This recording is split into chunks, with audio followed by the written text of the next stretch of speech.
व्याख्यानमाला समितीच्या वतीनं आयोजित या व्याख्यानमालेमध्ये आजचं पुष्प आदरणीय आमचे मित्र डॉक्टर मिलिंदजी शिकारे यांनी गुंफलेलं आहे आणि ते जेव्हा त्यांचे विचार त्यांचं मनोगतातून प्रकट करत होते तेव्हा मला असं वाटत होतं की ते सर्व विषयाला स्पर्शून जाणारं अशा प्रकारचं त्यांचं विचार आणि व्याख्यान होतं.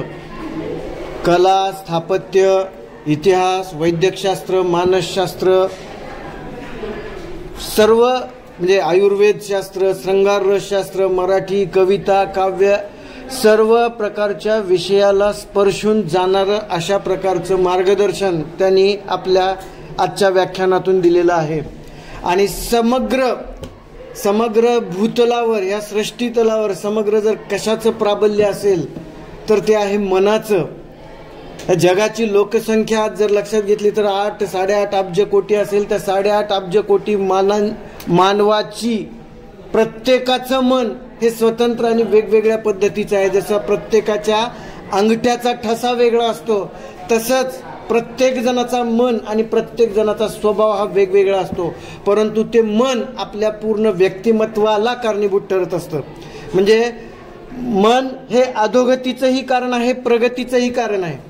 मग त्याला अधोगतीपासून रोखण्यापासून ते त्या आपल्या प्रगतीपर्यंतची वाटचाल कशी करायची याविषयीचं भाष्य त्यांच्या मनोगतातून आपल्याला आढळून आलं की प्रत्येक रोगाचं माहेरघर, प्रत्येक रोगाचं कारण जर काय असेल, वेगवेगळ्या रोगाचं, वेगवेगळ्या शारीरिक रोगाचं कारण जर काय असेल तर ते मन आहे.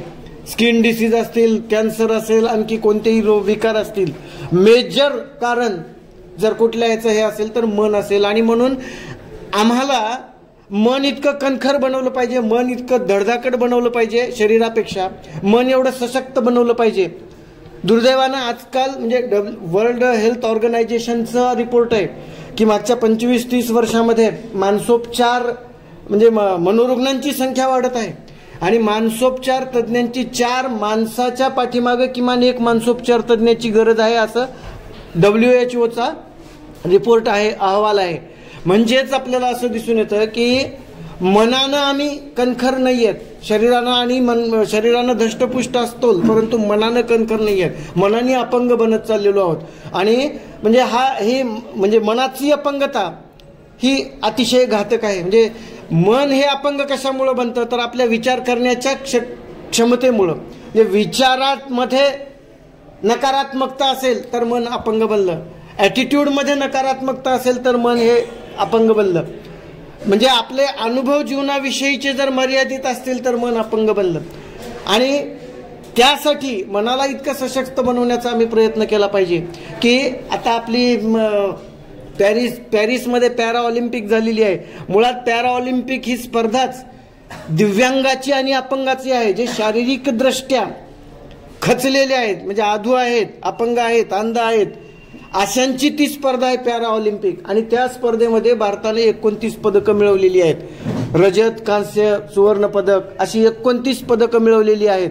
म्हणजे त्या खेळाडूंनी, ज्यांनी ही 29 पदकं मिळवली, त्या खेळाडूंनी आपल्या अपंगत्वावर मात करून त्यांनी प्रामुख्याने आपलं सशक्त मन केलेलं आहे. अगदी जर काल परवाच्याच पेपरमध्ये जर आपण लक्षात घेतलं, वाचलं तर शीतल देवी 17 वर्षाची कुमारी, म्हणजे एक मुलगी, 17 वर्षाची मुलगी, त्याला दोन्ही हात नाही आहेत परंतु अचूकपणे तिरंदाजीमध्ये म्हणजे आपल्या पायामध्ये धनुष्य पकडून दातांनी बाण त्याच्यामध्ये हे करून त्या दातांनी बाण ओढून अचूकपणे 10 गुणाच्या त्या गोल वर्तुळामध्ये अचूकपणे निषादा साधत तिनं पदक खेचून आणलं. हे कशामुळे शक्य झालं? मनाच्या तिच्या सशक्ततेमुळं. किंवा तो पूर्ण बॉडी हे झालेला कोणता तो सायंटिस्ट,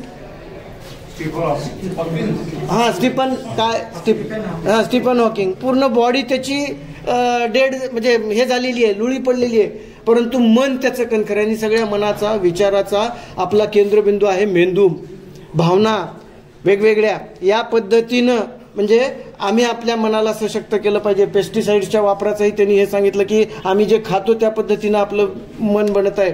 तर इतके दुष्परिणाम त्याचे जाणवायला लागलेले आहेत ह्या पेस्टिसाइडचे किंवा ह्या अशा प्रकारच्या भेसळयुक्त अन्नाचे की आजकाल ही वस्तुस्थिती आहे की नवीन प्रत्येक जनरेशनमध्ये म्हणजे मुलींना मिशादाढी यायला लागलेली आहे आणि मुलांची सेक्स पॉवर कमी व्हायला लागलेली आहे. हे कशाचे दुष्परिणाम आहेत तर ह्या सगळ्या पेस्टिसाइडचे. मनच तुमचं निकृष्ट पातळीवर निकृष्ट अशा प्रकारचं बनत आहे. तर या पार्श्वभूमीवर जे खरोखर आवश्यक आहे आम्हाला मन सशक्त बनवण्यासाठीची एक ट्रेनिंग या आपल्या व्याख्यानातून आम्हाला मिळालेली आहे. खूप छान अशा प्रकारचं मार्गदर्शन केलं.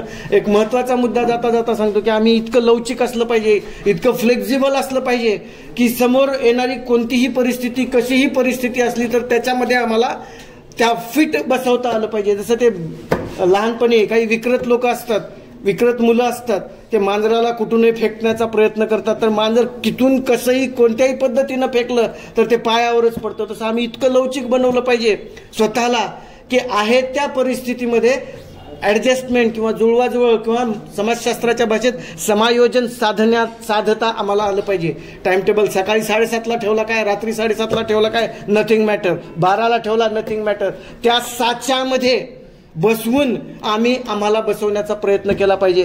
तर ते आपलं मन म्हणजे सशक्त मन बनण्याकडे वाटचाल होते. अशा पद्धतीनं सर खूप छान आपण माहिती दिली. एक महत्त्वाचे म्हणजे मेंदूविषयकही डोपामाइन, सिरोटोनिन अशा वेगवेगळ्या रसायनांचा आपण उल्लेख केला. इथं मी तुम्हाला सर्वांना परत एकदा सांगू इच्छितो की आपल्या मेंदूमध्ये हॅपीनेसच्या सेल्स आहेत, तिथंच आहेत. आनंद देणाऱ्या पेशी आपल्या मेंदूमध्ये आहेत, तिथंच आहेत. त्या तुमच्या मेंदूच्या बाहेर गेलेल्या नाहीत. फक्त त्याच्यावर नकारात्मकतेचं, निराशेचं, निगेटिव्हिटीचं जाळं मोठ्या प्रमाणात त्या सेल्सवर त्या जाळ्यांनी आवरण बसवलेलं आहे. त्याच्यामुळं आपल्याला आपण हॅपीनेसच्या बाबतीत थोडंसं मागे राहतो. हॅपीनेस हा बाय बर्थ आहे, इनबिल्ट आहे.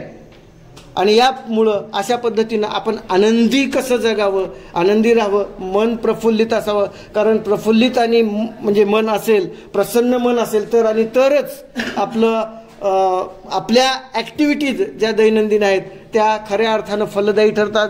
एवढंच या ठिकाणी म्हणतो. सर आपण आम्हाला वेळ दिलात. खूप छान सर्व विषयाला स्पर्शून जाणारं आपलं व्याख्यान नक्कीच आमच्या ह्याच्यामध्ये पॉझिटिव्ह ॲटिट्यूड निर्माण करण्यास पूरक ठरेल असं मी